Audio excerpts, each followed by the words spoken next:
Então vamos lá para o nosso estudo. Nosso estudo de hoje, como eu já falei, Deus e o grande conflito. Vocês já pararam para pensar que todas as pessoas, até mesmo aquelas sem religiões, como os índios, elas procuram um ser ou alguém, né? Tem uma necessidade de adorar um ser superior. Vocês já observaram isso? Pois é muito importante pensarmos isso. Por que nós temos essa necessidade? Olha, será que as pessoas podem estar adorando coisas que não é Deus? Ou adorar coisas em lugar de Deus? Pois é, infelizmente, muitas pessoas têm feito isso. E na realidade essa é uma estratégia do inimigo também. O diabo, Satanás, ele quis ser adorado lá no céu, mas ele não conseguiu. Veja só o que diz a Bíblia. Apocalipse capítulo 12, versículo 7 diz assim: houve peleja no céu, Miguel e os seus anjos pelejaram contra o dragão, também pelejaram o dragão e os seus anjos, todavia não prevaleceram, nem mais se achou no céu o lugar deles, e foi expulso o grande dragão, a antiga serpente que se chama Diabo e Satanás, o sedutor de todo mundo. Sim, foi atirado para a terra, e com ele os seus anjos. Mas veja só o que o versículo 4 diz: a sua cauda arrastava a terça parte das estrelas do céu, as quais lançou para a terra, e o dragão se deteve em frente da mulher que estava para dar à luz, a fim de lhe devorar o filho quando nascesse. Esse texto está dizendo que o diabo quis ser adorado lá no céu, mas ele foi expulso. E ao ser expulso, ele levou consigo uma terça parte dos anjos. Você pode me perguntar: Leonardo, quantos anjos existem lá no céu? Meu amigo, eu não sei dizer, mas ele conseguiu levar uma terça parte dos anjos. Ou seja, de cada 10 anjos que existia lá no céu, ele conseguiu enganar 3. 3 pessoas ele conseguiu. Aliás, 3 anjos ele conseguiu.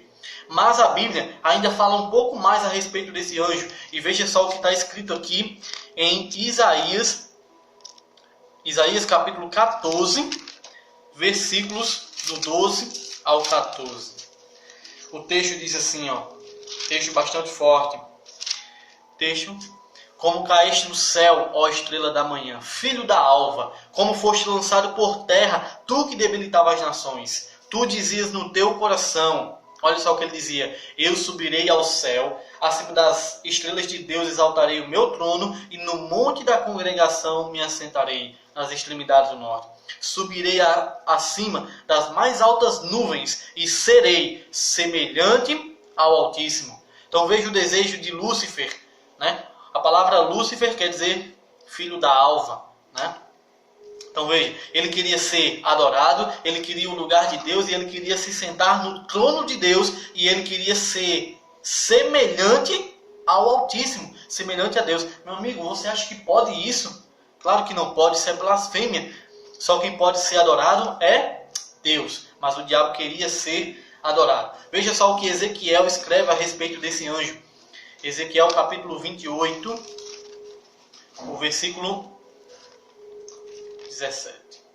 Ezequiel, está aqui o texto de Ezequiel capítulo 28, versículo 17, diz assim: elevou-se o teu coração por causa da tua formosura, corrompeste a tua sabedoria por causa do teu resplendor, lancei-te por terra, e diante dos reis te pus para que te contemplem. Então veja, o orgulho e o desejo de ser semelhante a Deus. O versículo 14 diz: tu eras querubim da guarda ungido, e te estabeleci, permanecias no monte santo de Deus, no brilho das pedras andavas. Olha só que privilégio esse anjo tinha. O versículo 15 diz: tu eras perfeito no teu caminho, desde o dia em que foste criado, até que se achou iniquidade em ti. Mas aí Satanás, ele quis ser adorado, não conseguiu, foi expulso por Deus e foi lançado para a terra. Ele veio com a terça parte dos anjos. Ele enganou a Eva e Adão, né? Adão e Eva caíram em pecado.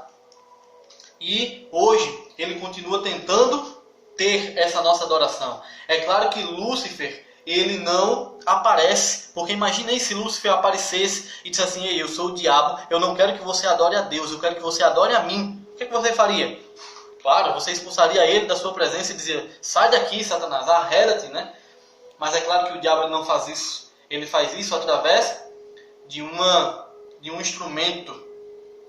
Ele faz isso através de um instrumento. E veja, nós já lemos isso em Apocalipse capítulo 17. Apocalipse capítulo 17, aparece aqui a figura de uma mulher, nós já lemos, já estudamos esse texto. E Satanás, ele usa uma mulher, uma igreja como instrumento seu. E aí as pessoas imaginam estar adorando a Deus quando na realidade está adorando ao diabo. Por que eu estou dizendo isso? Porque essa igreja, Apocalipse capítulo 17 mostra que essa igreja é uma prostituta. Ela mudou a verdade de Deus em mentira. Ela pratica abominação. O que é abominação? É fugir de ouvir a lei de Deus, como diz Provérbios capítulo 28, versículo 29.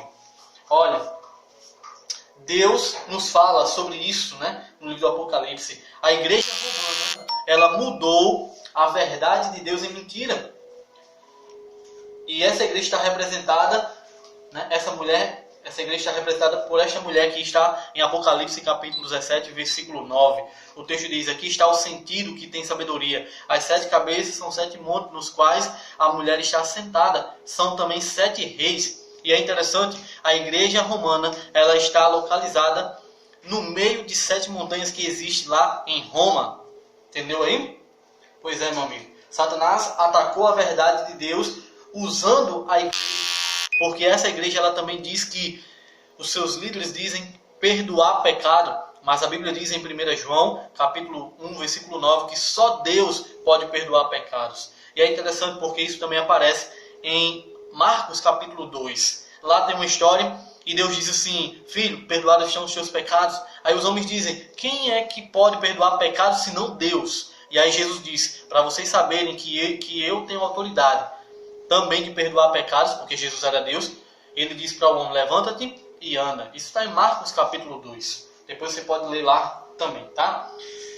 2 Tessalonicenses capítulo 2, versos 3 e 4 diz, aparecerá o homem do pecado, o filho da perdição, o qual se opõe e se levanta contra tudo o que se chama Deus, ou é objeto de culto, a ponto de assentar-se no santuário de Deus, ostentando-se como se fosse o próprio Deus. É uma linguagem mais clara do que essa? Quem seria este homem? As pessoas se curvam diante dele, né, desses romanos, aclamando e reverenciando como se ele fosse o próprio Deus. E assim, a primeira verdade sobre Deus é jogada por terra, porque Jeremias capítulo 10, verso 10 diz que Deus, ele é a verdade. 1 João capítulo 4, versículo 8 diz que Deus é amor. 1 João capítulo 1, versículo 9 diz que só Deus perdoa pecado. E esse homem diz perdoar pecado. Esse movimento diz perdoar pecado. É interessante porque em Apocalipse capítulo 22, versículo 8 e 9, aparece um anjo, né, dando ali a visão para João. Aí João quer adorar esse anjo e o anjo diz o seguinte, olha, não faça isso, sou conservo teu e dos teus irmãos os profetas, adora a Deus, adora somente a Deus. Isso também aconteceu com Pedro, em Atos capítulo 10, versos 25 e 26, e Pedro disse, levanta-te, que eu também sou homem, adora somente a Deus. Então veja, o anjo não quis adoração, esse é um anjo verdadeiro. Pedro não quis uma adoração, ele disse, adora somente a Deus, e somente Deus pode ser e deve ser adorado. Somente Deus perdoa pecados, ninguém mais pode adorar, aliás, pode perdoar pecados. Meu amigo e minha amiga, veja, hoje Deus está dizendo para você e para mim que nós devemos sair do erro e vir para a verdade. Você deve adorar e confessar os seus pecados somente a Deus, em nome de Jesus Cristo. E deve ser um cristão que ame a Deus e ame também o próximo, seja obediente à palavra do Senhor. Amigos, eu quero finalizar dizendo o seguinte, a verdade da palavra de Deus vai ser restaurada e ela deve começar a ser restaurada no meu e no teu coração. Você aceita Deus trabalhar no teu coração? Você deseja ter a verdade de Deus restaurada na sua vida, no seu coração? Amigo, se esse é o desejo do seu coração, então agora, nesse momento, manifeste isso, orando ao Senhor comigo. Feche os teus olhos. Bondoso Deus, maravilhoso Pai, manifeste, Senhor Deus, a tua verdade em nossa vida. Senhor Deus, nos perdoa os pecados e nos ajuda a termos uma vida de obediência à tua palavra. É o que eu já te peço e agradeço. Abençoa, Senhor Deus, cada amigo e cada irmão que ouviu a tua palavra nesse momento. Em nome de Jesus. Amém.